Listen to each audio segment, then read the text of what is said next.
समाजवादी अर्थव्यवस्था है, वह जो वर्तमान में ट्रेडिशनल चल रहा है, वो उसका सुधरा हुआ रूप है। मतलब जो कार्ल मार्क्स ने कहा कि इसकी परिणति है। अब इसकी डेफिनिशन हम आपको दे रहे हैं कि सोशलिज्म या socialist economy emphasis the collective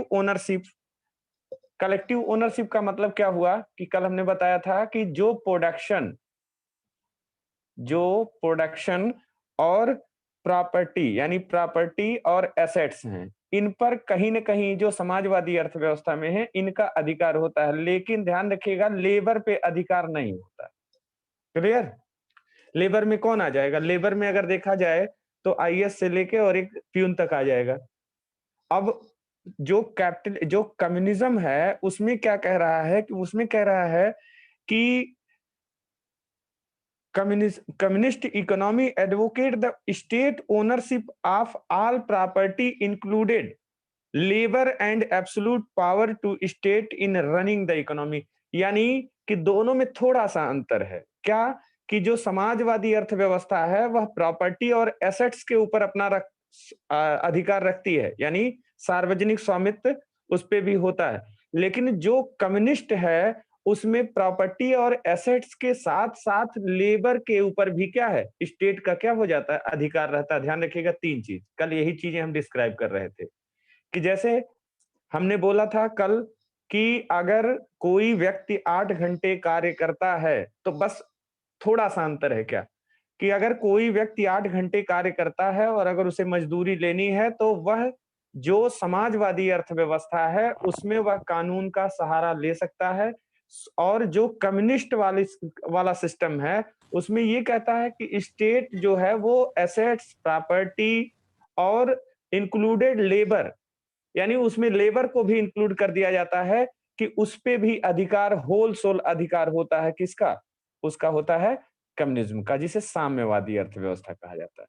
clear हो गया? या तो कहिए हम लिखवा दें। क्लियर हो क्लियर? गया सर। लिखवा दिए सर, लिखवा दिए। ठीक है, लिख लीजिए। देखिए, सोशलिस्ट इकोनॉमी, सर हिंदी में सोशलिस्ट, भी लिखवा दीजिएगा फिर। अच्छा मैम लिखवा दे रहे हैं, मिनट पहले लिख समाजवादी लीजिए। अर्थव्यवस्था। Socialist economy emphasized socialist economy emphasized the collective ownership of the means of production, collective ownership of the means of production, bracket में लिखेंगे property and assets.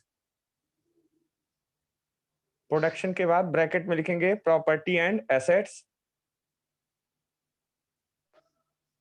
Bracket close करिए। एंड इट आल्सो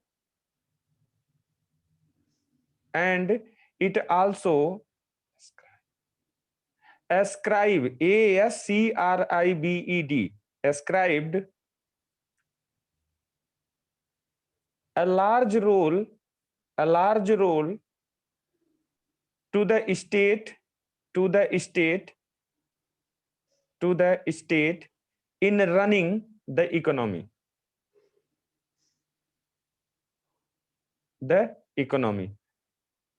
उसके बाद कामा करके लिखिएगा communist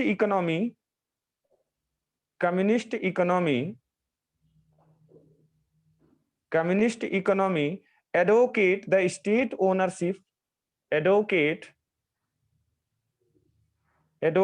the state ownership of all properties। वहां पे क्या कह रहा है? वहां पे कह रहा है प्रॉपर्टी एंड एसेट्स। ठीक, बस अंतर समझिएगा, प्रॉपर्टी एंड एसेट्स। यहां क्या कह रहा है? ऑल प्रॉपर्टीज, हिंदी में लिखवा रहे हैं। Communist economy advocate state ownership all properties including labour and absolute power to state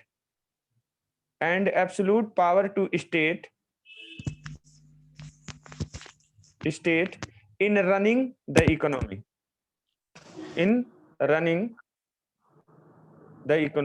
clear हो गया? अब हिंदी वाले लोग लिखेंगे लिखिएगा, समाजवादी अर्थव्यवस्था में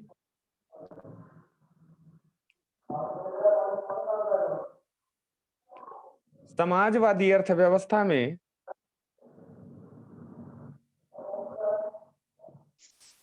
जी सर, आगे।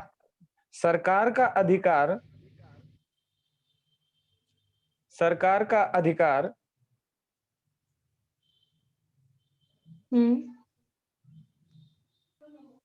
उत्पादन के अभी हम थोड़ा सा बताएंगे आपको, उत्पादन के कुछ साधनों पर समाजवादी अर्थव्यवस्था में सरकार का अधिकार उत्पादन के कुछ साधनों के बाद ब्रैकेट में आप लोग भी लिख लीजिएगा property and assets, property and assets.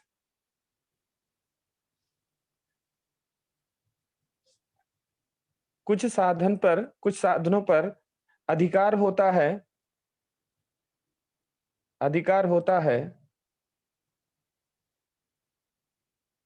अब ये बताइए, समाजवादी अर्थव्यवस्था में सार्वजनिक जो स्वामित्व है वो किस पर होगा, किसका होगा? जनता का होगा।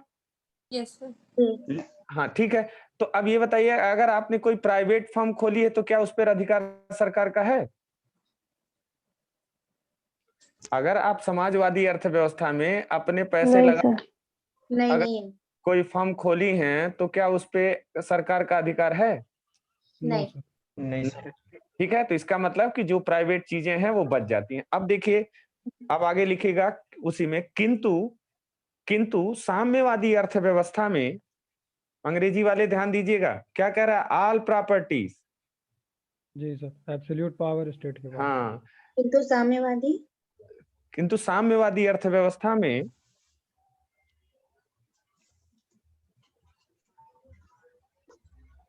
सभी प्रकार की संपत्तियों पर, अब वही ब्रैकेट में लिखेंगे क्या? सरकारी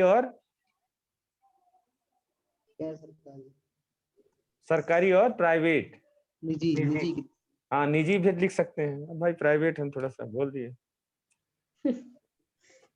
निजी कोई नहीं सर। सरकारी और निजी, क्या लिखे हैं? पूरा सेंटेंस बोलिएगा। किंतु साम्यवादी अर्थव्यवस्था में सभी प्रकार की संपत्तियों पर सभी प्रकार के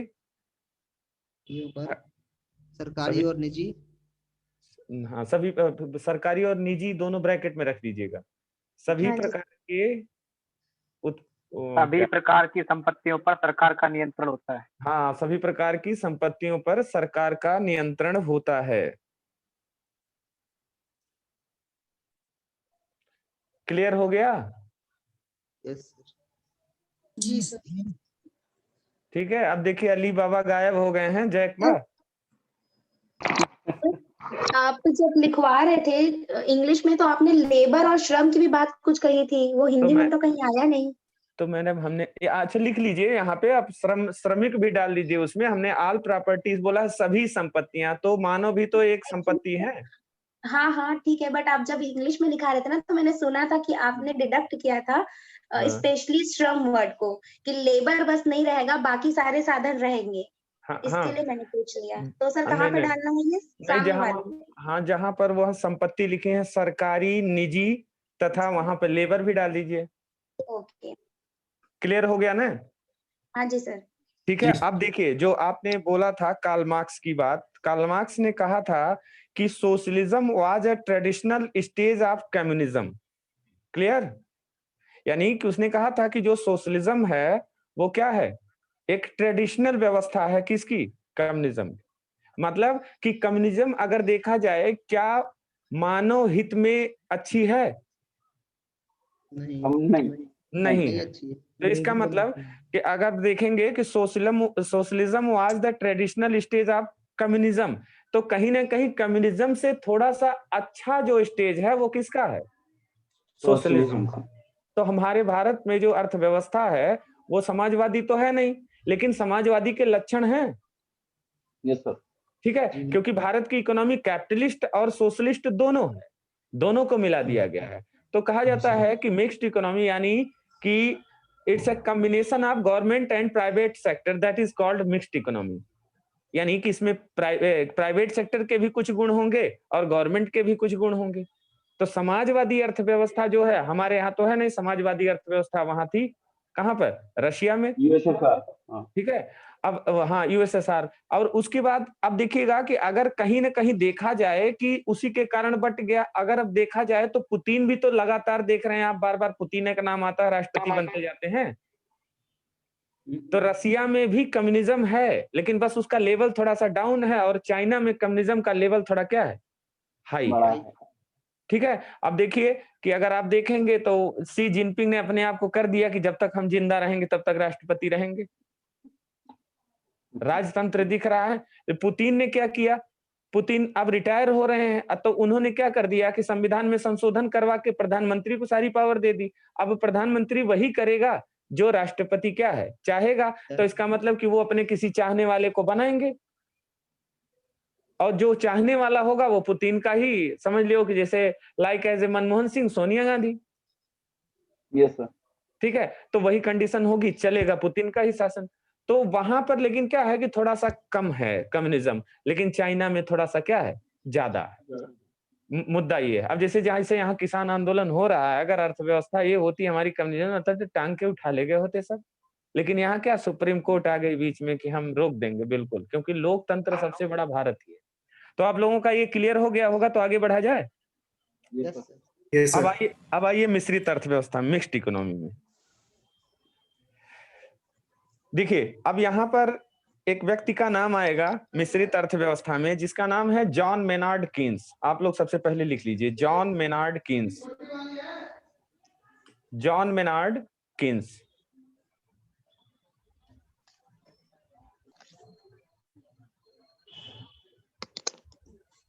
जॉन मेनार्ड कीन्स की बात क्या करेंगे, तो जॉन मेनार्ड कीन्स जो हैं आएंगे जब, तो उन्होंने कहा कि देखिए पहली चीज ये हुई कि कोई जरूरी थोड़ी न है, क्योंकि कैपिटलिस्ट इकोनॉमी में अगर देखा जाए तो लोग प्राइवेट सेक्टर में काम करते हैं। इसको ध्यान से सुनिएगा। भारत में जो या मिक्स्ड इकोनॉमी जो अपनाई जाएगी, वो क्यों अपनाई जाएगी उसकी बात देखी जाएगी। अब देखिए समाजवादी में दो तरह की विचारधारा है, एक समाजवादी में थोड़ी साम्यवादी है और एक समाजवादी हो गई। तो उन्होंने कहा कि नहीं समाजवादी तो ठीक है, चलिए कोई बात नहीं। दूसरा आया कैपिटलिस्ट इकोनॉमी। तो अब मान लीजिए कि जैसे कैपिटलिस्ट इकोनॉमी अपनाने वाले कौन से थे देश, डेवलप्ड कंट्री थी, जैसे ब्रिटेन हुआ, यूके हुआ, फ्रांस हुआ। तो यहाँ की जनता के पास पैसा था, क्योंकि इन लोगों ने क्या किया था, इन लोगों ने पूरी दुनिया पर राज किया था। कहीं ना कहीं अगर बैकग्राउंड उठा के देखा जाए तो सारा पैसा इन लोगों ने क्या किया, दूसरे देश से, क्योंकि बुलियन थॉट चला था। अब स्थिति क्या आती है कि जब महारानी ने क्या किया था कि जब इंग्लैंड में, क्योंकि यूनाइटेड किंगडम जो था वहां से कुछ लोग निकले थे, क्योंकि इंग्लैंड में फ्यूडलिज्म सोसाइटी थी। फ्यूडलिज्म का मतलब सामंतवादी प्रक्रिया। तो धीरे धीरे व्यापार के लिए लोग आगे बढ़ना शुरू हुए। व्यापार के लिए जब आगे बढ़ना शुरू हुए तो कुछ लोग अमेरिका चले गए, वहां बस गए। अब देखेंगे 1776 में अमेरिकन रिवॉल्यूशन किससे होता है, वो अमेरिका के ही लोग थे। लेकिन अमेरिका के लोग स्वयं जाके कहां से कहां, ब्रिटेन और फ्रांस के लोग बसे हुए थे, उसी में से कुछ ऑस्ट्रेलिया चले गए, और उसी में से भारत भी आए। जैसे आपने लगान मूवी देखी ही होगी, ठीक है। तो वो एक पार्ट भारत चले आए, तो भारत में भी जो प्रक्रिया चल रही थी वही चला रहे थे। और अमेरिका में चले गए तो ये लोग बस गए, दूसरी कम्युनिटी नहीं थी। जो देखिए आज भी अमेरिका में आप देखते हैं तो गोरे और काले में लड़ाई होने की चर्चा सुनने में आती है आपको हमेशा, ठीक है। क्योंकि काले वाले जो लोग हैं वो जानते हैं कि ये जो ट्रम्प हैं, क्योंकि देखिए क्या हुआ था मुद्दा, हम थोड़ा सा बता दें। जैसे मान लीजिए ब्रिटेन का एक व्यक्ति गया और फ्रांस के लोग गए, दोनों लोग व्यापार कर रहे हैं। अब धीरे धीरे वहां पर कॉलोनी बसा लिए। कॉलोनी बसाने के बाद स्थिति क्या आती है कि ब्रिटेन के सर थे और फ्रांस की मैडम थी, क्योंकि सब लोग पहुंचे थे जो इंग्लैंड और फ्रांस से निकले थे। अब वहां जाकर ये लोग क्या किए, फिलाडेल्फिया से लेके और मैक्सिको के एरिया तक ये लोग अपना व्यापार करते थे, क्योंकि नेचुरल रिसोर्सेस अमेरिका में ज्यादा थे। तो ये लोग बसे और धीरे धीरे व्यापार करने लगे, और व्यापार करने लगे तो आदमी धीरे धीरे, जैसे होता नहीं कि कहीं नौकरी पा जाते हैं हम लोग, तो वहीं धीरे धीरे घर भी बनने लगता है। जैसे अब हम गोरखपुर से लखनऊ आए, अब लखनऊ से पता चले नौकरी लग जाए, कहीं और जाना पड़ जाए, तो स्थिति क्या है कि जहां परमानेंट हो जाएंगे वहां कहीं ना कहीं व्यवस्था बनाएंगे। मुद्दा ये हुआ कि फ्रांस और ब्रिटेन दोनों के बीच में व्यापारिक प्रक्रिया वहां होना शुरू हो गई, उत्पादन करना, प्रोडक्शन करना शुरू कर दिए। कुछ दिनों के पश्चात क्या हुआ कि ये लोग धीरे धीरे बस गए। जब 100-200 साल हो गया तो इनके जो बच्चे हुए, जैसे देखिए फ्रांस की मैडम और इंग्लैंड के सर, दोनों लोग व्यापारी थे, तो दोनों लोग मिलते जुलते रहते थे। उन्होंने कहा कि एक काम करते हैं, अगर हम दोनों लोग एक वैवाहिक संबंध में बंध जाते हैं तो व्यापार बहुत धूम से करेंगे मिलकर। तो उन्होंने कहा कि चलो ठीक है। अब ये दोनों लोगों ने शादी कर लिया तो पैदा हुई कौन सी संस्कृति? हाइब्रिड कल्चर पैदा होगा। कौन? लाइक एज ए, अगर ट्रंप को देखा जाए तो ट्रंप क्या है? अमेरिका के मूल निवासी नहीं है, लेकिन ओबामा है। तो ट्रंप पैदा हुए। अब मैडम जान रही है कि हम बोलेंगे फ्रांस की माता की जय, और सर जान रहे हैं हम बोलेंगे इंग्लैंड की माता की जय, लेकिन ट्रंप बोल दिए कि अमेरिकी माता की जय, क्योंकि उनका जन्म जो है वो अमेरिका में हो। तो इसलिए उन्होंने क्या किया कि जब वो कर वसूला जा रहा था, तो इसीलिए वो जो अगली जनरेशन है वो अमेरिकन रिवॉल्यूशन में कन्वर्ट होती है। यानी अमेरिका के जो लोग हैं फ्रांस और अमेरिका में जाके, फ्रांस और ब्रिटेन के लोग अमेरिका में जाके बसे थे, और वही लोगों ने क्या है, इंग्लैंड के विरुद्ध में क्या किया था? विद्रोह किया था। इसीलिए तो फ्रांस ने अमेरिका की सहायता की थी। तो धीरे धीरे ये लोग वहां से इकोनॉमी डेवलप करते चले। अब करते चले तो जब ये लोग वहां डेवलप हो गए थे, यानी अमेरिका तो डेवलप हो गया, ब्रिटेन पहले से डेवलप था, और उसके बाद फ्रांस भी डेवलप, 3 देश डेवलप हो गए। तो जॉन मेनार्ड कीन्स ने कहा कि अगर हम उदारवादी की बात करें तो उदारवादी में 2 चीजें हैं। अब ये बताइए उदारवादी का मतलब क्या? कि ज्यादातर प्राइवेट सेक्टर की कंपनियां होंगी ना? प्राइवेट सेक्टर की कंपनियां ज्यादातर होंगी। अब जी ये सर। बताइए कि प्राइवेट सेक्टर में क्या नहीं है और क्या है? सिक्योरिटी है? नहीं है। नहीं है। ठीक। आउटपुट है? आउटपुट है। हाँ, आउटपुट है। आउटपुट है। क्यों? क्योंकि अगर टारगेट नहीं पूरा होगा तो सैलरी नहीं आएगी। Yes sir. ठीक। तो जब टारगेट देश दे दिया जाता है तो इसका मतलब कि आउटपुट हमको लगता है कि 100% हो जाता है। ये नहीं पड़ता। ठीक है, आउटपुट तो है लेकिन सिक्योरिटी नहीं है। तो कहीं ना कहीं एक सामाजिक दृष्टिकोण से देखा जाए तो इस पे क्या होगा कि जो बड़े लोग हैं, एक कम्युनिटी जो है उद्योगपतियों की, कहीं ना कहीं लेबर का शोषण होना शुरू हो जाएगा। लेबर का शोषण तो होगा। अब अगर लेबर का शोषण हो रहा है तो अगर व्यक्ति का मतलब, ये सारी चीजें किसके लिए बनाई गई हैं? मानव हित के लिए। तो उदारवादी में ये दिक्कतें थी कि सिक्योरिटी नहीं है, उदारवादी में सिक्योरिटी नहीं है। अब आइए सरकारी में, समाजवादी में क्या है? देखिए समाजवादी में क्या है? सिक्योरिटी तो है, सरकारी है, यस सर। आउटपुट है, कम है, नहीं है। कम है, मॉडरेट है, इसकी मॉडरेट अपेक्षा है। कम है। हाँ कम है। कंपैरेटिवली कम है। ठीक है, बहुत अगर देखा जाए तो 50% है। एक एग्जाम्पल लेके चलते हैं। हम लोग सरकारी नौकरी पीछे काहे भाग रहे हैं? कहें कि सुकून की जिंदगी जीना, सिक्योरिटी चाहिए, तनख्वाह तो हम सुप्रीम कोर्ट से लड़के ले लेंगे। अगर सस्पेंड भी होंगे तो सरकारी नौकरी जाती नहीं है। ठीक है, तो वो किसी कीमत पे नहीं ले सकता, क्योंकि किसी के पास अधिकार नहीं है कि आपको निलंबित कर दे, क्योंकि हमारे यहाँ लोकतंत्र की परिभाषा बड़ी खतरनाक दी गई। तो इसका मतलब ये हुआ कि समाजवादी में आउटपुट नहीं हो रहा। अब अगर समाजवादी में आउटपुट नहीं हो रहा तो ये बताइए कि अगर मान लीजिए आप सबको ज्वाइन करा लिए हैं, तो आप जितना दे रहे हैं, 100 रुपया दे रहे हैं, और वह व्यक्ति कितने का काम कर रहा है? 50 रुपये काम कर रहा है ना। अब अगर प्राइमरी टीचर को ले लिया जाए तो आपको लगता है कि पढ़ाते हैं तनख्वाह के बजाय? कतई नहीं पढ़ाते। 50,000 महीना तनख्वाह लेंगे और मरेंगे नहीं। देखिए कोई होगा, हम तो पढ़ाते हैं सर। नहीं, गलत बात है, मैं भी पढ़ाता हूँ। नहीं, एक मिनट, हमने क्या कहा? हमने आउटपुट की बात की है, 50% की बात की है, हमने नील की बात नहीं की है। ठीक है, तो बुरा नहीं लगना चाहिए सर। उसको पढ़ाने का समय मिलेगा तभी तो। और दिन भर कागज ही बनाता रहता है, कभी ये कभी वो। और नहीं, एक नहीं, टीचर अभी 150 बैठ के भी 200 स्कूल का ही काम कर रहे अन्य थे। काम भी बहुत है सर, सही कह रहे हैं। अन्य काम भी बहुत है। देखिए अब आपको दिक्कत इसलिए हो रही है कि स्कूल का काम हो रहा है, क्योंकि सरकार अब व्यवस्थित हो रही है, धीरे धीरे अच्छे टीचर रिक्रूट कर रही है आगे के फ्यूचर प्लानिंग को।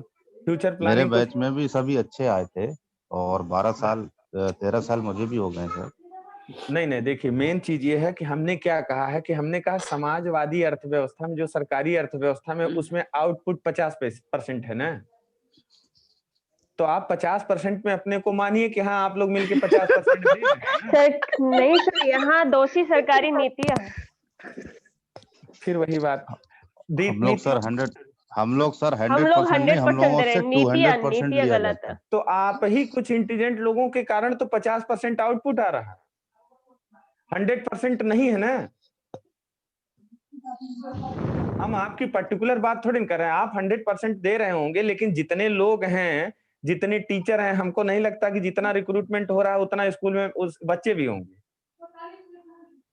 तो मुद्दा ये है कि धीरे धीरे चीजें सुधर रही हैं, क्योंकि हम लोग पहले से बहुत आदत हमारी खराब हो चुकी थी। अब धीरे धीरे सरकार उनको, हमारा कहने का मुद्दा ये है, हम इकोनॉमी पाइए, उसमें हम नहीं जा रहे हैं, कि इसका मतलब कि जो सरकारी अर्थव्यवस्था है उसमें सिक्योरिटी तो है, लेकिन उत्पादन जितना प्राइवेट वाले में है उतना क्या सरकारी वाले में है? नहीं है। नहीं है। तो अब ये बताइए कि अगर 50,000 आपको तनख्वाह दिया जा रहा है और आप आउटपुट दे रहे हो 25,000, मान लीजिए आप लोग हैं कि आप लोग दे रहे हैं, आप ही जैसे लोग मिलके तो क्या कर रहे हैं, 50% दे रहे हैं, बाकी 50% तो गोल हैं। हमारे छोटे भाई साहब भी हैं, ठीक है, तो देखते हैं सोते रहते हैं, 11 बजे तक स्कूल नहीं जाते हैं। तो हम अपने घर की ही बात करते हैं तो क्या बताएं, ठीक है। तो बाहर की बात अलग की है। तो अब यहाँ पर 25,000 आउटपुट आ रहा है और 50,000 जा रहा है, तो ये बताइए कि हमारी दुकान कब तक चल पाएगी? 50,000 जा रहा है, 25,000 आ रहा है, इसका मतलब कहीं ना कहीं आगे चल के अर्थव्यवस्था गड़बड़ाएगी। जी। अगर नो प्रॉफिट नो लॉस होता तब भी हम चलते रहते, लेकिन यहाँ प्रॉफिट तो क्या है, 50% है, और प्रॉफिट जो आ रहा है 50% और जो लॉस है वो 100% है। तो 100% इसका मतलब कि जो अर्थव्यवस्था 20 साल चलनी चाहिए नो प्रॉफिट नो लॉस पे, वो तो 10 साल चलेगी ना। जी सर। तो इसमें भी कमियां निकली क्या, कि इसमें सिक्योरिटी है लेकिन आउटपुट नहीं है। और उदारवादी में क्या था, आउटपुट तो 100% है लेकिन क्या है, सिक्योरिटी। सिक्योरिटी। तो उन्होंने कहा कि एक काम करते हैं, कि एक ऐसा आइडिया निकाला जॉन मेनार्ड किन्स ने, तो एक काम करते हैं, एक पहलू तो ये हो गया कि कुछ चीजें क्या होंगी, जो गवर्नमेंट सेक्टर में नुकसान हो रहा है, और क्या हो रहा है, गवर्नमेंट सेक्टर में नुकसान हो रहा है और जो प्राइवेट सेक्टर में 100% प्रॉफिट हो रहा है, अगर इन दोनों को मिला दिया जाए तो हमको लगता है कि 200 में 150% आ जाएगा, कुछ तो सुधार होगा, ठीक है, कुछ सुधार होगा। तो उन्होंने कहा कि एक काम करते हैं, एक पहलू ये हो गया कि एक तरफ सिक्योरिटी और एक तरफ आउटपुट, अगर सिक्योरिटी और आउटपुट दोनों को मिला दिया जाए तो एक अर्थव्यवस्था मजबूत हो जाएगी, मानव के प्रति भी और सरकार के प्रति भी, कि कुछ प्रोडक्शन करेगी क्या गवर्नमेंट, बाकी जो प्रोडक्शन होगा वो प्राइवेट वाले करेंगे, दोनों मिलके काम करते हैं। तो ये तो एक पहलू हो गया। दूसरी चीज ये आई कि जरूरी नहीं है कि किसी देश में जनता अमीर है, जैसे उदारवादी अर्थव्यवस्था अमेरिका में क्यों अपनाई गई, दूसरा पहलू ये है कि वहां की जनता के पास क्या है, पैसा है, इन्वेस्ट कर सकती है, ठीक। फ्रांस की जनता के पास पैसा है, सरकार, अब जनता के पास पैसा है तो इसका मतलब सरकार के पास भी पैसा होगा, ठीक। यूनाइटेड किंगडम के पास भी पैसा है, लेकिन क्या हर देश अमेरिका, फ्रांस और ब्रिटेन जैसा ही है पूरे विश्व में? अफ्रीका कॉन्टिनेंट तो पूरी तरह से बेकार हो गया है। एशिया में अगर उठाते हैं हम अपने ही देश को, भले थोड़ा सा अभी हमारा नाम हो रहा है कि नहीं, हमारा सारा धीरे धीरे काम हो रहा है, तो अब स्थिति ये आती है कि ऐसा काम किया जाए कि जरूरी नहीं है कि जहां जनता के पास पैसा होगा वहां अपना जनता इन्वेस्ट कर रही है, लेकिन भारत की स्थिति क्या ऐसी है? जनता के पास क्या 100% पैसा है? नहीं है। क्या सरकार के पास 100% पैसा है? नहीं है। तो इसका मतलब कि दोनों के पास कमी है। तो अगर दोनों मिलके काम करें तो कुछ प्रॉफिट हो सकता है ना। जी सर। तो हमने क्या किया कि एक ऐसी विचारधारा को प्रेषित किया कि उदारवादी अर्थव्यवस्था और समाजवादी अर्थव्यवस्था दोनों को लाकर एक स्टेज पे रख दिया कि जिसके पास पैसा है वो अंबानी अडानी बने, और जिसके पास नहीं, जो उसके पास पैसा नहीं है इन्वेस्ट करने के लिए, वो सरकारी नौकरी की क्या करे, तैयारी करे, ठीक है। तो अब स्थिति क्या आती है, अब दोनों तरफ की स्थिति ये है कि हमारे पास पैसा नहीं। देखिए, हम भी उदारवादी अर्थव्यवस्था की तरफ ही जाना चाहते हैं, क्योंकि वर्तमान में सरकार क्या कर रही है, धीरे धीरे अपने सेक्टर का जो इन्वेस्टमेंट है वो कम कर रही है, और प्राइवेट सेक्टर वालों को लाके क्या कर रही है, वो बढ़ा रही है। तो हम लोग चिल्ला रहे हैं कि रेल बेच दे रहे हैं, ये बेच दे रहे हैं, वो बेच दे रहे हैं, तो क्या होगा, धीरे धीरे जब शेयर बढ़ेगा तो आपको लग रहा है कि हमारी सिक्योरिटी गड़बड़ा रही है। देखिए अभी अपने आप महसूस हो रहा है। इसीलिए तो हम आंदोलन कर रहे हैं कि रेलवे बेच दे रहे हैं। बिका कुछ नहीं, वो शेयर है। शेयर जिस दिन सरकार चाहेगी बढ़ा देगी। जैसे अंग्रेज आए थे तो पहले प्राइवेट को दे दिए थे पूरा रेलवे, उसमें 36 कंपनियां थी।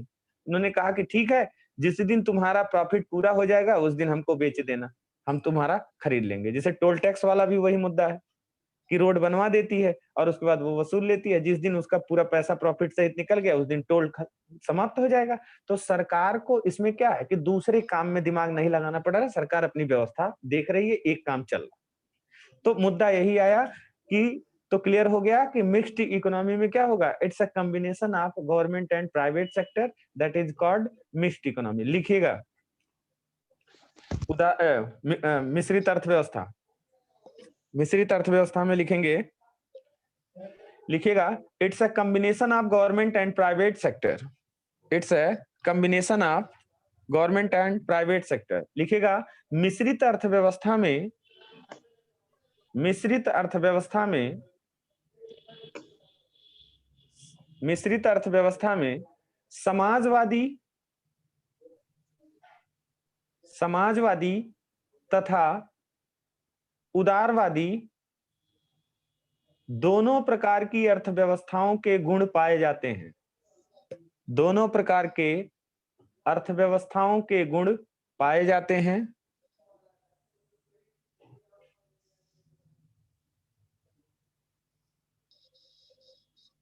दोनों प्रकार की अर्थव्यवस्थाओं के गुण पाए जाते हैं, यानी it's a combination of government and private sector, that is called mixed economy. ठीक है, हाँ सर। अब हाँ सर ये उदारवादी का मतलब कैपिटलिस्ट इकोनॉमी हुआ ना? हाँ भाई, वही उदारवादी का नाम क्या है, 3 बताए थे ना। एक कैपिटलिस्ट इकोनॉमी है, उदारवादी सरकार इसमें क्या होती है, सरकार का इन्वॉल्वमेंट इसमें क्या होता है, कम होता है। कम। ठीक है, लिबरल है वो, उदारवादी लिबरल। लिबरल है, और उसमें प्राइवेट लोग ज्यादा रहते हैं, इसलिए प्राइवेट इकोनॉमी है। उसे बाजारी अर्थव्यवस्था यानी मार्केट इकोनॉमी भी कहा जाता है। तो कल तो लिखवाए थे ना सारे पॉइंट। नहीं हम उसका इंग्लिश मतलब पूछ रहे थे, उदारवादी का मतलब। नहीं, उदारवादी का मतलब लिबरल। ठीक सर, कल केवल मिश्रित बताया था, वो सॉरी समाजवादी। समाजवादी, ये बताइए कि तीनों पार्ट अलग अलग लिखे हैं ना? नहीं सर, कंट्रोल के बेसिस पे आपने सिर्फ सोशलिस्ट इकोनॉमी बताया था सर कल। हाँ ठीक है, तो अब कंट्रोल के बेस पे हम तीनों का कॉन्सेप्ट आप लोग समझ गए ना? समाजवादी लिखवा दो लेकिन सर थोड़ा थोड़ा। हाँ तो ठीक है, तो अब देखिए तीनों का कॉन्सेप्ट समझाना मेन था कि किस तरह की व्यवस्था है। अब उदारवादी के पॉइंट्स में आइए, अब उसमें एक एक पॉइंट हम लोग लिखते चलेंगे। हमने केवल समझाने के लिए किया था कि आप लोग तीनों को समझ जाएं कि हाँ क्या क्या चीजें इसमें आएंगी। मिश्रित में इतना ही है बस? नहीं, अभी मिश्रित में तो अभी लिखवा ही दे रहे हैं, रुक जाइए। जैसे हम सोच रहे थे कि उदारवादी में भी लिखवा दें।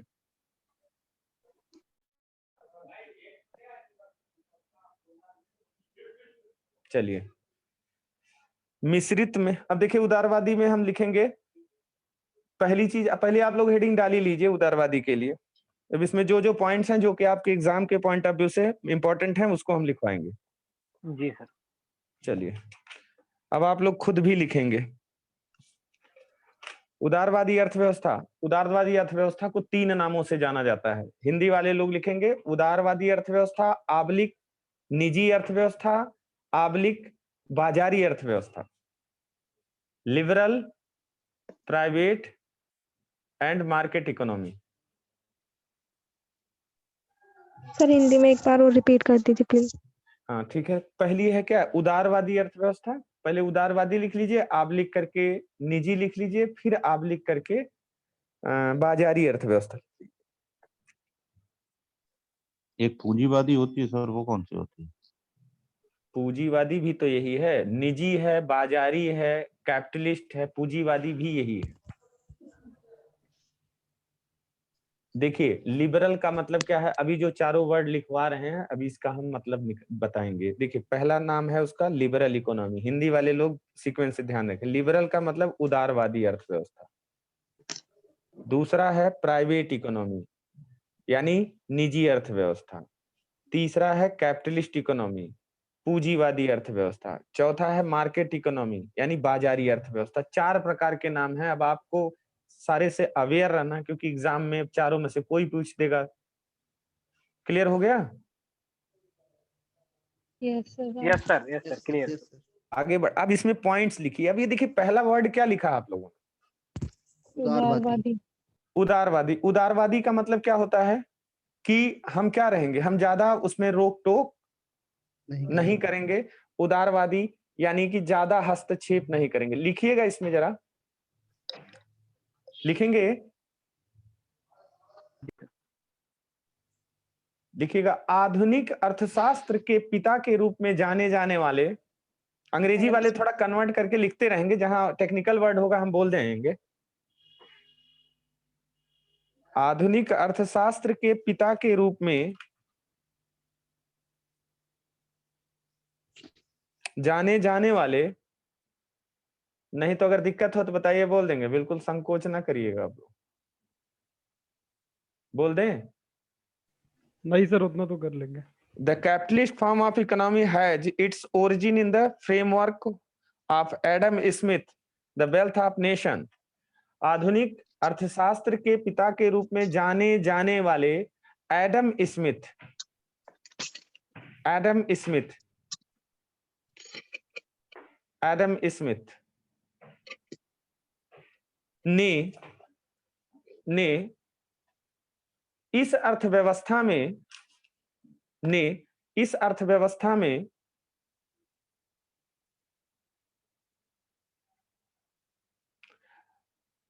सरकार को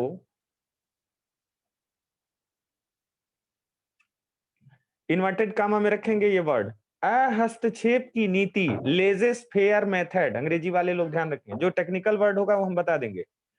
लेजेस फेयर मेथड,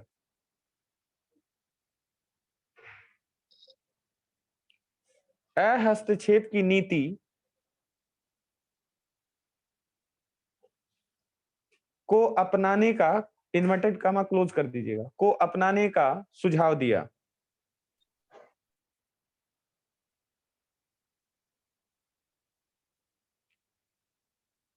ठीक, हस्तक्षेप की नीति को अपनाने का सुझाव दिया। ठीक है, इसका मतलब कि अंग्रेजी वाले ध्यान रखें, non interference by the government. यानी कि ये जो अर्थव्यवस्था बन रही है कौन सी है, इसमें कौन से लोग हैं? प्राइवेट सेक्टर के लोग। अब ये बताइए कि अगर प्राइवेट सेक्टर के लोग इन्वेस्ट कर रहे हैं तो सरकार को क्या करना है इसमें? उसमें उनको जितना हो सके सुविधाएं, जितना हो सके उन्हें इजीली वे में उनका लाइसेंस, सारी व्यवस्था ये आराम से वो कर दे, और वो जो सारा काम कर रहे हैं उसमें सरकार ज्यादा उंगली ना करे। यही सबसे बड़ा मेन मुद्दा है। ठीक है, तो अब यहां पर अगर देखा जाए कि ये पूरी मार्केट इकोनॉमी है। अब इसका मतलब क्या हुआ कि लिबरल का मतलब क्या हुआ? अब पॉइंट में लिखिए आप लोग। ठीक है, लिखिएगा, इस अर्थव्यवस्था में सरकार का हस्तक्षेप बहुत कम होता है। Minimum involvement of government in this economy. इस अर्थव्यवस्था में सरकार का हस्तक्षेप बहुत कम होता है।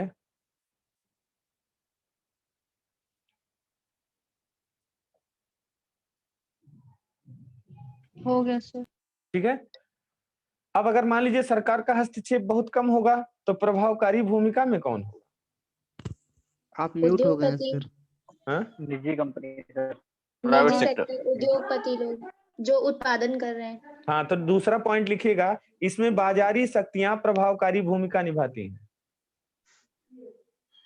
इसमें बाजारी शक्तियां प्रभावकारी भूमिका निभाती हैं। इंग्लिश में बता दी।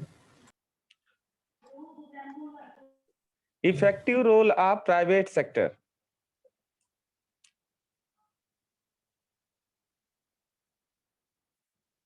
ठीक, अंग्रेजी वाले लोग भी लिखेंगे, हिंदी वाले लोग भी लिखेंगे। प्रभावकारी भूमिका निभाती हैं, लिखेगा all economic activities all economic activities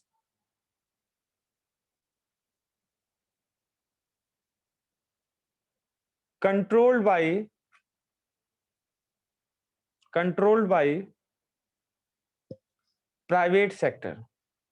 Hindi वाले लोग लिखेंगे सभी आर्थिक गतिविधियों पर निजी क्षेत्र प्रभावी होता है। निजी क्षेत्र प्रभावी होता है।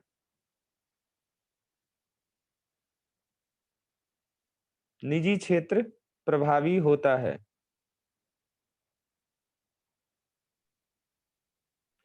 अब ये बताइए, ऐसा भी तो हो सकता है, एक क्वेश्चन आया था यूपीएससी में, नहीं सॉरी यूपीपीएससी में आया था, यूपीपीसीएस में, कि इनमें से कौन सी अर्थव्यवस्था है जो एक समय एक अधिकार का रूप ले सकती है। थोड़ा दिमाग लगाइए, कुछ याद नहीं करना है, बस इकोनॉमी में कॉन्सेप्ट बस तैयार रहे। मोनोपॉली समझते हैं ना? उदारवादी। उदारवादी में कैसे होगा? साम्यवादी में होगा सर।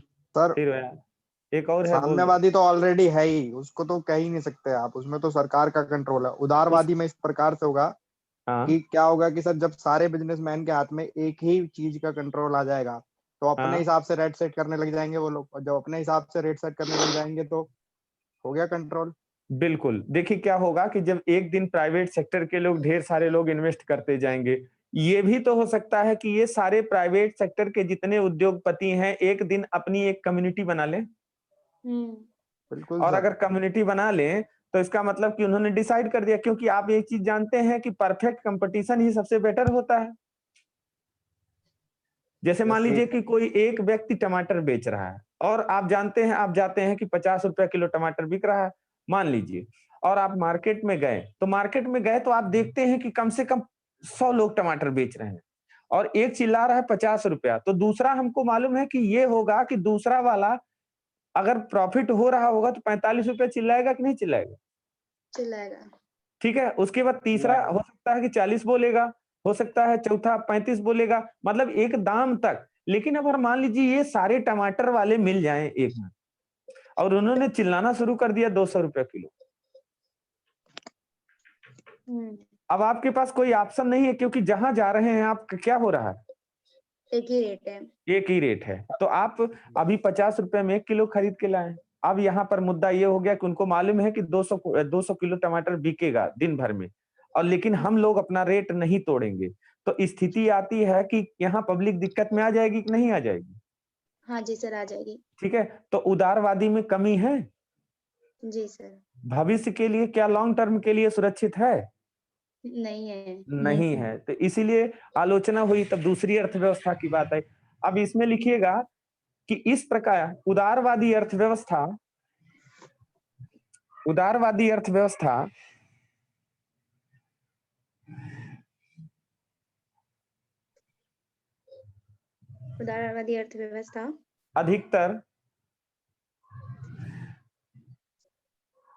अधिकतर विकसित देशों में अपनाई जाती है।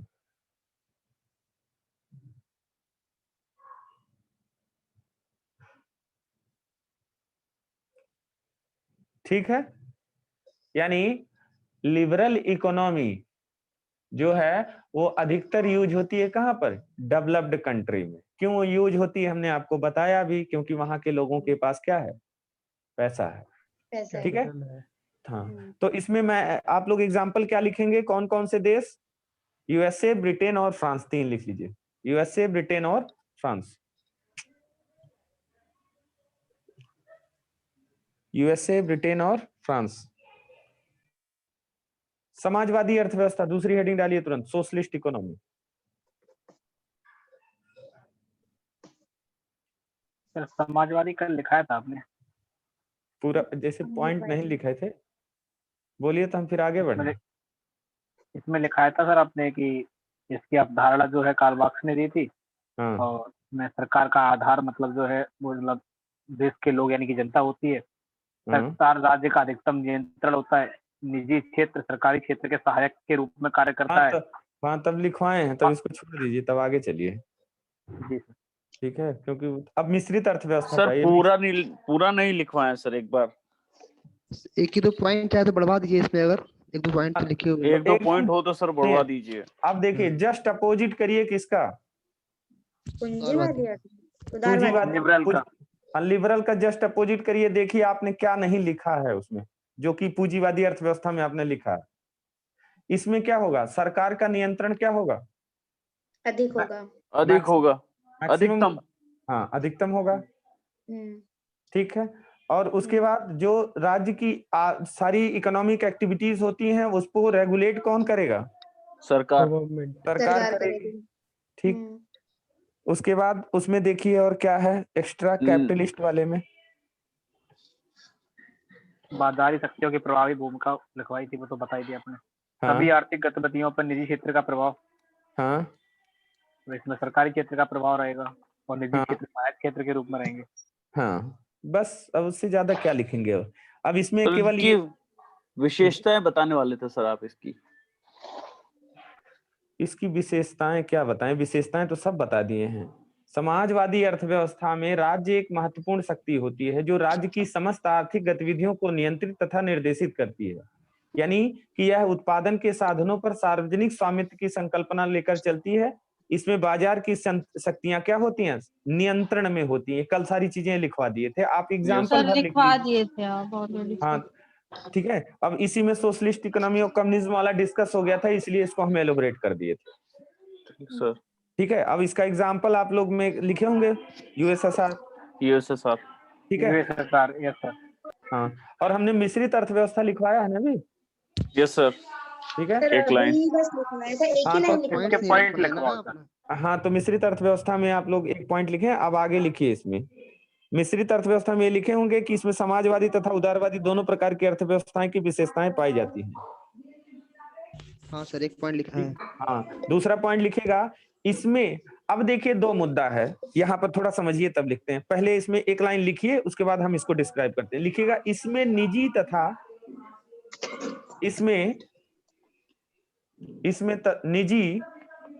निजी का मतलब वही प्राइवेट, इसमें निजी तथा सार्वजनिक दोनों क्षेत्रों का योगदान होता है। इसमें निजी तथा सार्वजनिक दोनों क्षेत्रों का योगदान होता है।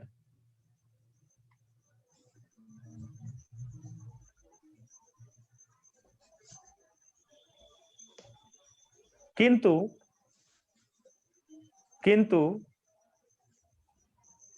सरकार का शेयर, गवर्नमेंट शेयर, सरकार का शेयर अधिकतम होता है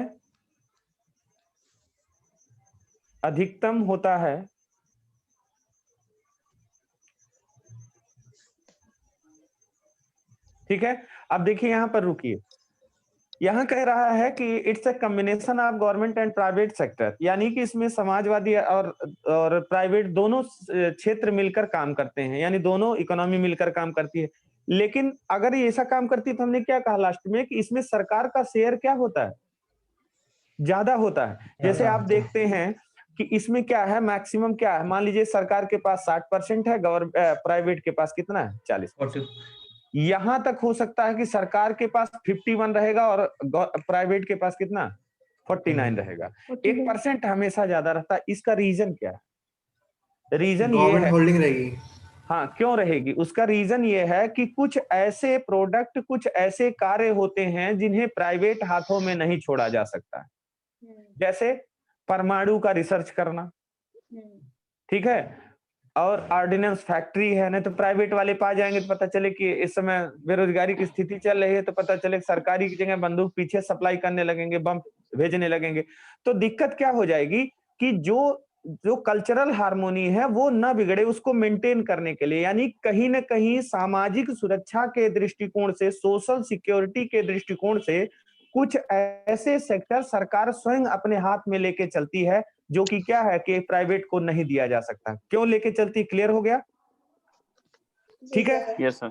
क्योंकि वो लोक हित में है, क्योंकि कुछ जिम्मेदारी सरकार की होती है। अब पता चले जैसे पाकिस्तान जैसे देश की बात करते हैं तो लोग परमाणु से क्यों डरते हैं, पाकिस्तान से नहीं डरते हैं, वहां के परमाणु से इसलिए डरते हैं, ना वहां की सरकार से डरते हैं, क्योंकि वहां पर क्या है, वो एक्टर स्टेट है, जो एक्टर बन गया वही स्टेट चलाता है पाकिस्तान में। एक्टर का मतलब क्या, कि जो फेमस हो गया, अब वो एक्टर आतंकवादी भी हो सकता है, ठीक है, वो भी तुरंत हो गया क्या, जैसे परवेज मुशर्रफ तुरंत राष्ट्रपति बन गए, भारत में कभी इतिहास में सुना?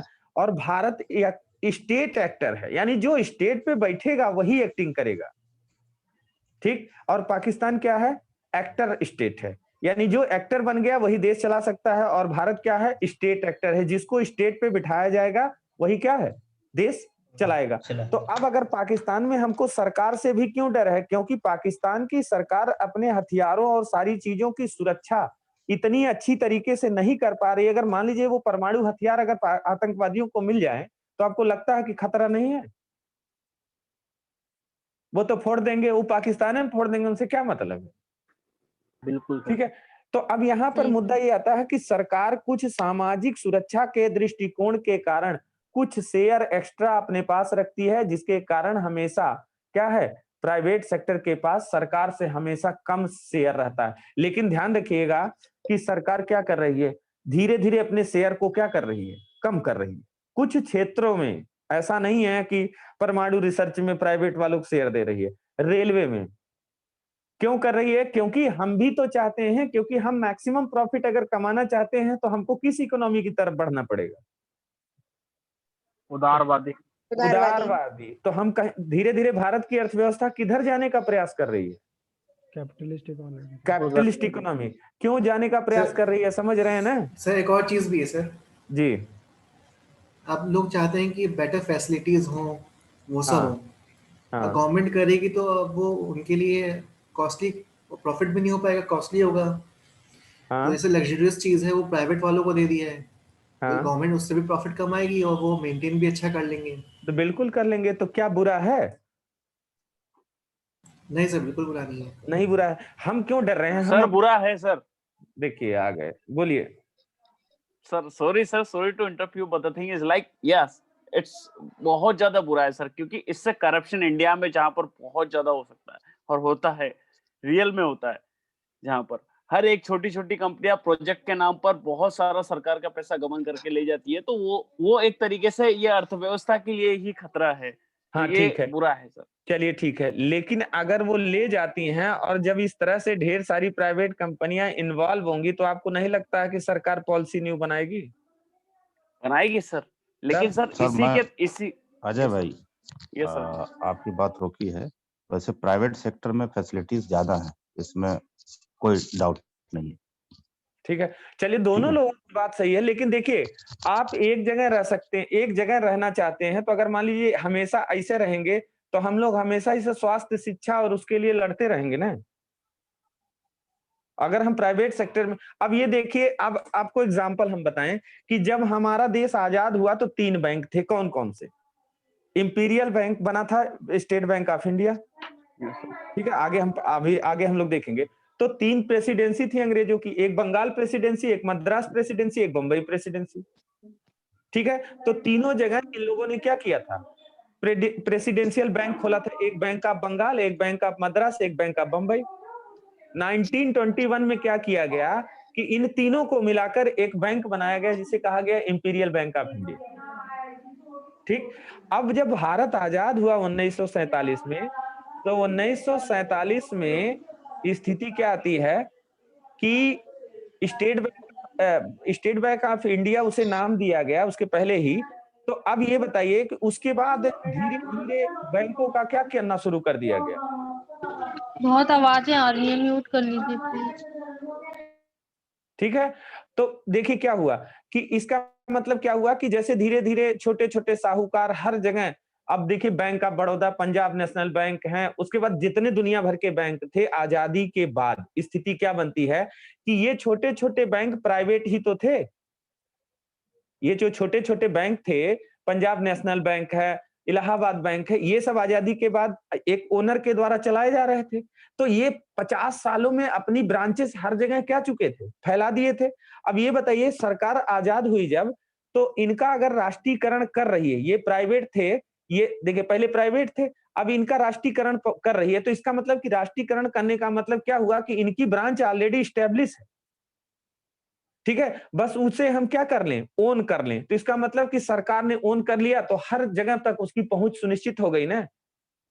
अगर सरकार अपना बैंक खोलती तो आपको लगता है कि आज हर जगह तक सरकार पहुंच पाती? उसने क्या किया, वो जो पहले से फैले हुए ब्रांचेस थी उन्हीं को उसने क्या कर लिया, कैप्चर कर लिया, और आराम से हर जगह क्या है, उसकी पहुंच सुनिश्चित हो गई। तो अब क्या हो रहा है कि प्राइवेट वाले धीरे धीरे, सरकार इसलिए इन्वॉल्व कर रही है कि धीरे धीरे सब प्राइवेट होती जा रही हैं। अब धीरे धीरे प्राइवेट होती जा रही है तो इसका मतलब कि आपकी फैसिलिटी बढ़ती जाएगी, बढ़ती जाएगी, बढ़ती जाएगी, और जब पूरी तरह से फैसिलिटी बढ़ती जाएगी तो सरकार उसे अपने अंडरटेकिंग में ले लेगी। क्लियर आया समझ में? ठीक है, क्योंकि जैसे कह रहे हैं कि प्राइवेट सेक्टर बढ़ जाएगा तो करप्शन बढ़ जाएगा, ये बढ़ जाएगा, वो मान के चलते हैं, लेकिन थोड़ी बहुत अच्छाइयों के कुछ सुधार करने के लिए थोड़ा बहुत झेलना तो क्या है, पड़ेगा ही। जब धीरे धीरे क्या होगा, प्राइवेट सेक्टर हर जगह इन्वॉल्व होगा, हर जगह सुविधाएं, सड़क, पानी, व्यवस्था, सारी चीजें आपको अच्छी लिविंग स्टैंडर्ड फैसिलिटी देगा, भले पैसा ले रहा। एक दिन ऐसा आएगा कि सरकार उन सबको क्या कर लेगी, क्योंकि भाई सरकार कुछ भी कर सकती है, आपको मजबूरन बेचना। अब देखिए अगर टाटा को देखा जाए तो टाटा लगभग लगभग अर्ध सरकारी ही है, टाटा इंडस्ट्री अर्ध सरकारी ही है, उसको ट्रस्ट चलाता है, ठीक है, आधा पैसा सरकार को दान देते हैं, वो हर जगह इन्वेस्टमेंट करते हैं। अब एक चीज ऐसी स्थिति आएगी कि जिस दिन रिलायंस और ये सारी चीजें हो जाएंगी तो आपको नहीं लगता है कि धीरे धीरे उसमें भी शेयर सरकार डालना शुरू करेगी, और सरकार को केवल शेयर डालना, जैसे प्राइवेट वालों को शेयर डाल रही है उसी तरह से शेयर अपना वो बढ़ाएगी। जब वो घटा सकती है तो वो बढ़ा भी तो सकती है। तो ये एक ऐसी स्थिति आएगी जो अंतिम में चल के क्या है कि जब हम डेवलप हो जाएंगे तो हो सकता है कि मे भी पॉलिसी बन जाए कि हाँ हम इसको कैप्चर कर सकते हैं। तो यही स्थिति यहाँ पर आ रही है। तो इसलिए हमारी अर्थव्यवस्था धीरे धीरे कहाँ जा रही है, उदारवादी की तरफ बढ़ती जा रही है। तो इसमें करप्शन की टेंशन ना लीजिए, क्योंकि कुछ सुधार तो हमको करना पड़ेगा, ठीक है, और कुछ झेलना तो पड़ेगा। तो इसमें यहाँ ध्यान रखिएगा कि हमेशा इस अर्थव्यवस्था में सरकार का शेयर क्या होता है, अधिकतम होता है, अधिकतम होता है। और मैक्सिमम कितना हो सकता है प्राइवेट का? 49 तक। 49, तो इसको कहीं नोट डाउन कर लीजिएगा, 49 और 51, गवर्नमेंट 51 और प्राइवेट 49, ठीक है। तो सेंटेंस को आप लोग पूरा कर लीजिएगा कि इसमें सरकार क्या है, प्राइवेट और निजी दोनों का कार्य करने के लिए अपना अपना शेयर निर्धारण करती है, ठीक है। अब उसमें लिखिएगा जरा संयुक्त क्षेत्र, ज्वाइंट सेक्टर, नीचे उसी में लिखिएगा संयुक्त क्षेत्र, संयुक्त क्षेत्र, ज्वाइंट सेक्टर। मिश्रित वाले में ही सर? हाँ, मिश्रित वाले में। हमने उसमें क्या पूरा सेंटेंस क्या लिखवाया, जरा एक बार बोल दीजिए। इसमें निजी तथा सार्वजनिक दोनों क्षेत्रों का योगदान होता है। हाँ? सरकार का शेयर अधिकतम होता है 51% तक अधिकतम हो सकता है। हाँ? और निजी क्षेत्र का अधिकतम 49% तक हो सकता है। हाँ, ठीक है, लिखिएगा संयुक्त क्षेत्र, उसी में नीचे लिखिए संयुक्त क्षेत्र, ज्वाइंट सेक्टर।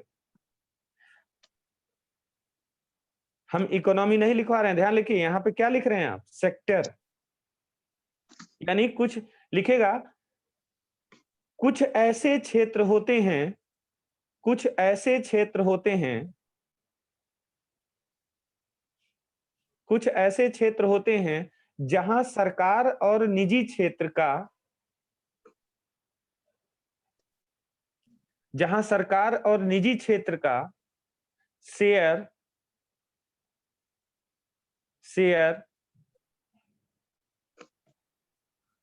बराबर भागों में होता है। इसका मतलब ब्रैकेट में लिखेंगे क्या, 50-50 बराबर भागों में होता है, सरकार का शेयर बराबर भागों में होता है, उसे ही संयुक्त क्षेत्र कहा जाता है, उसे ही संयुक्त क्षेत्र कहा जाता है। क्या हो सकता है,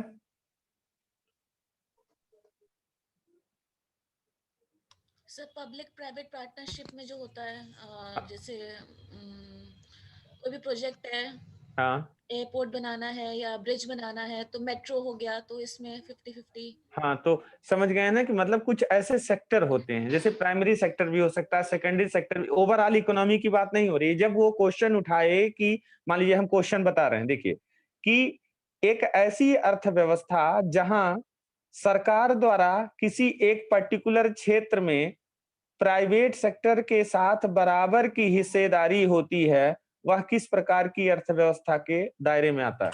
तब भी तो आप क्या कहेंगे? मिश्रित अर्थव्यवस्था। Mixed economy. अगर वो क्षेत्र पूछे पर्टिकुलर और अंदर जाए तो आप क्या बोलेंगे? संयुक्त क्षेत्र। उसे संयुक्त क्षेत्र कहा जाता है। क्लियर? तो तीनों इकोनॉमी आप लोगों की क्लियर हो गई है। अब देखिएगा इसमें आप लोग एग्जाम्पल में, हाँ आपने सर एक नाम बताया था मिश्रित अर्थव्यवस्था का, जिन्होंने मतलब वो दिया था सिद्धांत, उनका John Maynard Keynes. John Maynard Keynes John Maynard Keynes. आप लोग इसमें एग्जाम्पल क्या लिखेंगे? भारत की अर्थव्यवस्था, मिक्स्ड इकोनॉमी भारत की है, ठीक है। अब देखिए, अब हमने देखा था, चलिए इसको थोड़ा सा हम लोग सर भारत के अलावा भी कहीं की है क्या सर? बिल्कुल, सबसे फेमस इकोनॉमी यही है पूरे वर्ल्ड में, ज्यादातर देशों में ये अपनाई जाती है।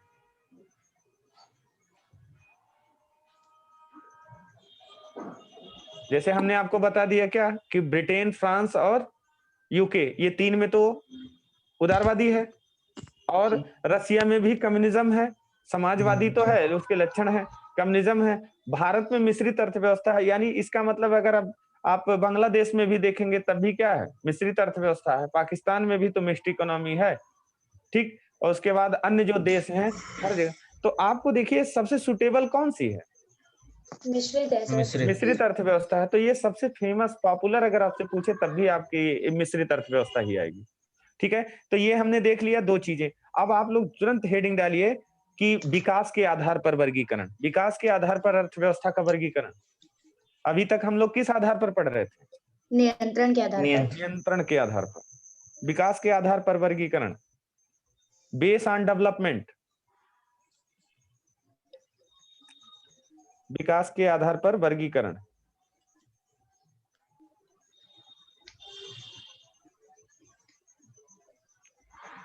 इसमें आप विकास के आधार पर वर्गीकरण में एक इसी पे ग्राफ बनाइएगा। देखिए इसमें एक लाइन और उसके ओके सर आप म्यूट हो गए। ठीक, इसमें दो प्रकार के सर रिपीट कर दिया, आप म्यूट हो गए थे आप। विकास के आधार पर जो वर्गीकरण होगा उसमें देखिए वहां से खींच के लाइन, एक लाइन लाइएगा, उसके बाद दो लाइन करना है इस तरह। जी सर। ठीक है। तो दो प्रकार के अर्थव्यवस्था होती हैं, जैसे देश में कहा जाए या अर्थव्यवस्था कहा जाए। आप फिर म्यूट हो गए। म्यूट हो गए सर। सर कौन कौन सी अर्थव्यवस्था रिपीट कर दीजिए प्लीज। सर फिर म्यूट हो गए आप। हेलो हाँ जी, आ रही है सर। सॉरी, वो थोड़ा माता जी का फोन आ रहा था इसलिए सॉरी फॉर दैट। जी कोई बात। चलिए, विकास के आधार पर हम दो वर्गीकरण देख रहे हैं। हम देखिए कल आप लोगों के लिए यहाँ पर एक छोटा सा बोर्ड लगा देंगे, हो सकता है, ठीक है। यहाँ तो दिखाई देगा ही, क्लियर ना? ठीक है। अब दो निकालिए। अब ये बताइए कितने प्रकार के देश होते हैं भारत की? अर्थव्यवस्था का नाम बता दीजिए ना। आप म्यूट हो गए तो सुना ही नहीं दिया। कौन कौन से दो प्रकार हैं विकास के आधार पर? हाँ बता रहे हैं, अभी हमने बताया नहीं है। देखिए विकास के आधार पर दो प्रकार की अर्थव्यवस्था या देश मानते हैं। आप बताइए भारत का कौन सा देश है? विकसित और विकासशील।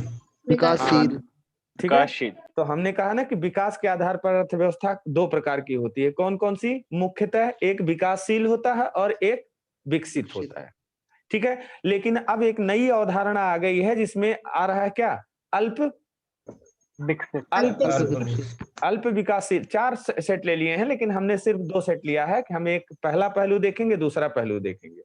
अफ्रीका के जो सोमालिया, नाइजर, चाड और अल्जीरिया है, क्यूबा है, ये सब जो है वो क्या है, एकदम समझ लीजिए वहां की स्थिति तो बहुत खराब है, वो विकासशील भी नहीं है। अब पाकिस्तान को हम क्या कह सकते हैं, विकासशील है? अल्प विकसित। कंफ्यूजन हो जाएगा, जी कंफ्यूजन इसलिए हो जाएगा अल्प कि विकसित सर। ठीक है, तो कुछ देश जो हैं वो थर्ड कैटेगरी वाले हैं, तो यहाँ पर दो चीज लिखिएगा, जो 2 पॉइंट बोले हैं, एक लिखिएगा विकासशील, एक विकसित। हाँ लिखिएगा, तीनों लिखवा दे रहे हैं हम। एक लिखिएगा पहले अविकसित, अंडर डेवलप्ड इकोनॉमी, अविकसित, अविकसित। दूसरा लिखिएगा विकासशील,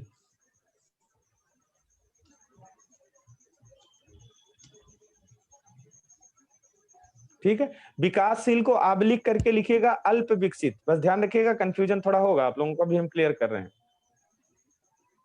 विकासशील को अल्प विकसित लिखिए।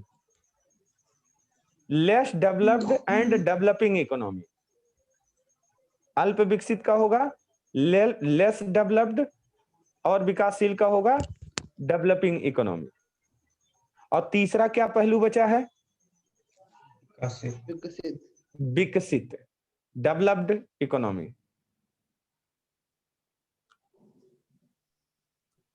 तो अब देखिए जरा, तीनों कंफर्म है आप लोगों को? अविकसित का मतलब क्या हो गया? तीसरा वाला है, तो आप लोग नंबरिंग कर लीजिए इसमें। पहला नंबर पे लिख लीजिए विकसित, उस पे नंबरिंग कर लीजिए ताकि आपको कंफ्यूजन न रहे। नंबर 1 विकसित, नंबर 1 विकसित। दूसरा नंबर किसको लगाएंगे? विकासशील। दूसरा नंबर विकासशील, हाँ विकासशील को दूसरा नंबर लगाइए। और तीसरा नंबर किस पे लगाएंगे? अविकसित, यानी विकासशील की अवस्था में भी नहीं है। ठीक है, अब तीनों में देखते हैं कि क्या क्या मुद्दा है। ये बताइए रिसोर्सेस कितने प्रकार के होते हैं? 2 प्रकार के। कौन कौन से? प्राकृतिक और हाँ ऐसे क्या लीजिए।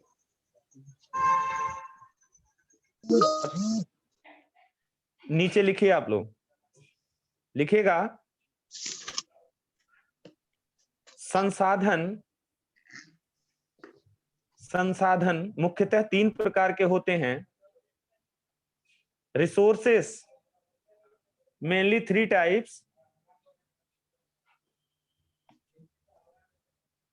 3 प्रकार के होते हैं। कौन कौन से? नंबर 1 प्राकृतिक, प्राकृतिक मतलब नेचुरल, नेचुरल रिसोर्सेस। नंबर 2 भौतिक, भौतिक फिजिकल रिसोर्सेस। भौतिक रिसोर्सेस में क्या आएंगे? मैन मेड, कृत्रिम। हाँ, मशीनें आ सकती हैं सर। हाँ, भौतिक में लेबर नहीं आएगी? अरे अभी बता रहे हैं, लेबर को कहाँ भौतिक में रख देंगे भाई। ठीक है, और तीसरा लिखेंगे मानवीय, यानी ह्यूमन। आदमी भी तो रिसोर्स है। अगर आपके पास प्राकृतिक और भौतिक दोनों रिसोर्स हैं और आदमी काम करने वाला है ही नहीं, तो बताइए इसका यूटिलाइजेशन हो पाएगा? नहीं हो पाएगा। ठीक है, तो आदमी, जैसे मान लीजिए किसी देश की सरकार जो यूटिलाइजेशन करती है उसमें मानव का भी तो यूटिलाइजेशन करना होता है। तो कहाँ, जिस देश की सरकार कर लेती है उस देश की कहीं ना कहीं अर्थव्यवस्था में मानव भी तो सबसे बड़ा वो करता है। अब जैसे हम लोगों को अगर पढ़ाया जाए कायदे से, सारे बच्चों को, टैलेंट तो भरा, कूट कूट के भरा हिंदुस्तान में, ठीक है, लेकिन उस टैलेंट का उपयोग, यूटिलाइजेशन नहीं हो पा रहा। अगर हमको अच्छे से पढ़ाया जाए तो हम डॉक्टर, इंजीनियर, साइंटिस्ट बनेंगे और हम जाएंगे कहाँ? अमेरिका। अमेरिका जाएंगे और वहां 10 लाख रुपया महीना कमाएंगे, और उधर से जब भेजेंगे हम 10 लाख रुपया, तो आपको नहीं लगता है कि जब सरकार डॉलर से रुपया में कन्वर्ट करती है तो वहां पर एक टैक्स लेती है, सिक्योरिटी ट्रांजैक्शन टैक्स। आप जब कभी बाहर से आते हैं तो आप देखिएगा कि दूसरे देश की मुद्रा बदलवाने के लिए कहाँ जाते हैं आप? वेस्टर्न यूनियन और कोई बैंक जाते हैं ना, तो वहां पर सरकार क्या पूरी तरह से पैसा दे देती है? नहीं देती है। $1 पे क्या है, लगभग जितना उसका अमाउंट बनेगा, ठीक है, वो क्या कर लेती है, वो डायरेक्ट काट लेती है। इसलिए सिक्योरिटी ट्रांजैक्शन टैक्स यानी प्रतिभूति लेन देन कर एक डायरेक्ट टैक्स है, प्रत्यक्ष कर है, वो काट लेती है। अब मान लीजिए $1 का 100 रुपया, $1 का 70 रुपया मान लीजिए। अब उसको रुपया में कन्वर्ट करने के लिए $1 पे सरकार 1 रुपया ले रही, कितना भेज रहा है एक व्यक्ति? 10 लाख। और अगर 10 लाख भेज रहा है तो कितना हुआ सरकार का टैक्स? 10,000 हो गया। 10 लाख भेज रहा है तो सरकार $1 पे 1 रुपया ले रही है, तो 10 लाख का कितना हुआ? 10,000 हुआ। अब जितने प्राइमरी वाले हैं सब साइंटिस्ट बन जाएं, अगर अच्छी शिक्षा आप लोग दे दीजिए तो ये पता चला 50 लाख लोग तो खाली अमेरिका में भरे हैं। 50 लाख गुणे 10 लाख बताइए 50 करोड़ हुआ। 50 करोड़ हर महीना डॉलर आ रहा है। 50 करोड़ दूसरे देश से हर महीना एन आ रहा है। 50 करोड़ दिनार आ रहा है। ठीक है, अब ये बताइए कि हम पूरे विश्व भर में छाए पड़े हैं क्योंकि हमारे गार्जियन ने हमें पढ़ा कर हर जगह डिप्लॉय कर दिया। अब हम दूसरे देश की मुद्रा निशान भर रहे हैं कहां पर? अपने देश में। तो वो जो 10,000 रुपया आ रहा है अमेरिका से, मान लीजिए 50 करोड़ आया तो उस पे 50 लाख रुपया सरकार एक महीने में पाई, वो गई जीडीपी में। ठीक है, तो ये बताइए कि जो यहाँ से ह्यूमन जो यूटिलाइजेशन हुआ है कि सरकार अच्छी शिक्षा, अच्छा स्वास्थ्य देकर हम सबको भेज रही है कहाँ? बाहर, और बाहर से हम अच्छी कमाई करके घर भेज रहे हैं। 10 लाख हमारे घर भी पहुंचेगा और 10,000 रुपया सरकार के क्या है? खाते में भी पहुंचेगा। तो इसका मतलब कि सरकार की जो इकोनॉमी, जो जीडीपी है वो क्या होगी? उसका एक्सपेंशन होगा कि नहीं होगा? ठीक है, और जब उसका एक्सपेंशन होगा तो सरकार तुरंत क्या है? अभी तुरंत आप लोगों के लिए 50 फैक्ट्री खोल देगी, उसके बाद अगले दिन 10 लाख वांट निकाल देगी, बेरोजगारी खत्म। लेकिन सरकार के पास पैसे नहीं है। क्यों? क्योंकि यहाँ को लोग पढ़ नहीं रहे हैं। सरकार का मिड डे मील की योजना के तहत खिचड़ियों खा रहे हैं, स्वेटरों पहन रहे हैं। ठीक है, इसका मतलब कुछ दे नहीं रहे हैं, क्या है? ले ही रहे हैं। तो अभी बताओ कि जो बचा है तो सरकार को इसके लिए थोड़ी बहुत कुर्बानी देनी पड़ेगी, क्योंकि जब तक पब्लिक नहीं धनी होगी तब तक सरकार धनी नहीं हो सकती। तो यहाँ पर 3 प्रकार के हमने रिसोर्सेज देखे। कौन कौन से? नेचुरल, फिजिकल और ह्यूमन। तो अब ये बताइए कि पहले वाले की बात करेंगे अगर हम, अविकसित में क्या होता है? लिखिएगा पहला वाला। टाइम है आप लोगों के पास कि कल किया जाए क्लास? कल कर लीजिए सर। कल कर लीजिए। हाँ तो ठीक है, इसलिए हम पूछ लिए हैं। तो 3 प्रकार देखिए इसमें क्या होता है, हम केवल थोड़े थोड़े चीजों को बता देते हैं कि जैसे अविकसित अर्थव्यवस्था उसे कहा जाता है कि जहां तीनों प्रकार के संसाधनों, प्राकृतिक, भौतिक और मानवीय में से कोई एक नहीं है। इसका मतलब कि प्राकृतिक और भौतिक है लेकिन मानव नहीं है। ठीक है, तो ऐसे को क्या कहते हैं? ध्रुवीय देश और सहारा। जैसे अब अगर देखा जाए तो अफ्रीका के एग्जाम्पल लीजिए, तो अफ्रीका में क्या है? मानव भी है, ठीक है, और उसके बाद वहां पर क्या है? नेचुरल रिसोर्सेज भी हैं, लेकिन फिजिकल रिसोर्सेज की क्या है? कमी है। ठीक है, अफ्रीका में सोना भी निकलेगा, कोयला भी निकलेगा, सब कुछ निकल रहा है, लेकिन वहां पर इक्विपमेंट की व्यवस्था मैनेज करने वाला कोई नहीं है। विकासशील का मतलब क्या? अल्प विकसित में कोई एक चीज गायब है। अल्प विकसित में कोई एक चीज गायब है। और विकासशील में क्या है? जहां एक ओर अप्रयुक्त और अर्ध प्रयुक्त मानव शक्ति हो, दूसरी ओर अशोषित प्राकृतिक संसाधनों की न्यूनाधिक मात्रा में उपलब्धता पाई जाती है। यहाँ क्या कह रहा है कि जो विकासशील देश हैं उसमें जनसंख्या क्या है? सही है।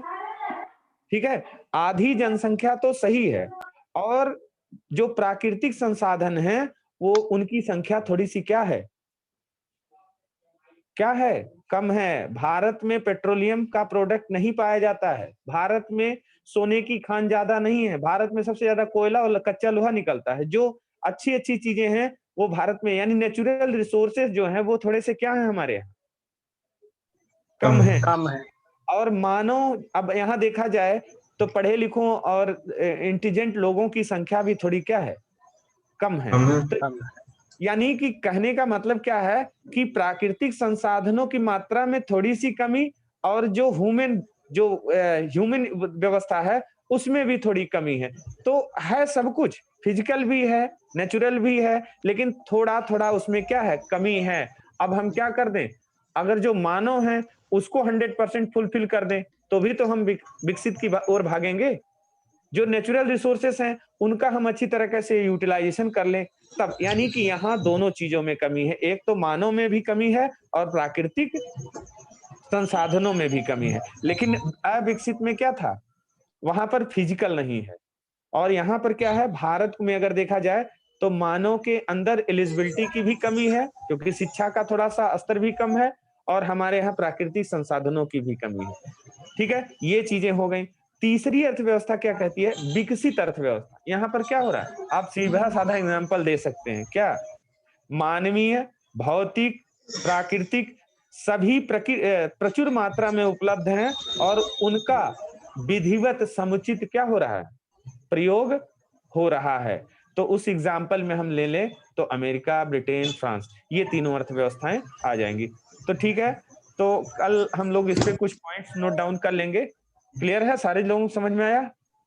जी सर। ठीक है, जी सर। चलिए ठीक है, धन्यवाद। Yes sir, thank you sir. Thank you sir. Good night sir. आप लोग कल 7:30 बजे एकदम एग्जैक्ट टाइम पे आ जाया करिए, थोड़ा कहें कि इधर टाइम वैसे भी बढ़ जाता है। 6:30 बजे। 6:30 सॉरी, 6:30 बजे कोई नहीं। हम ही भूल गए थे, सॉरी। चलिए अच्छा, सभी लोगों को हमारी तरफ से good night. Good night sir. Good night.